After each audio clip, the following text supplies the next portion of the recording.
అటువంటి కర్మరాశికి అనుచరమై బహువికారమై మనసు వడింజను ఇంద్రియముల తెరువులు తనువులు పెక్కైన చెడవు తన కర్మంబుల్ కావున పరులకు హింసలు కావింపగవలదు. కాబట్టి ఎట్టి పరిస్థితుల్లో ఇతరులకు మనం హింస చెయ్యకూడదు, ఇతరులను మనం పీడించకూడదు, ఇతరులను ఏడిపించకూడదు.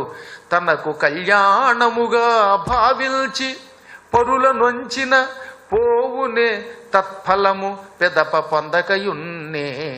కాబట్టి తనకేదో శుభం కలుగుతుందని, తన బతుకు బాగుపడుతుందని పక్కవాణ్ణి ఎవడైనా పాడు చేశాడంటే, పక్కవాణ్ణి పీడించాడంటే ఆ ఫలితం పోదు, ఎక్కడికి పోదు. పోవునే తత్ఫలము పిదప పొందకయున్నే అన్నాడు ఆయన.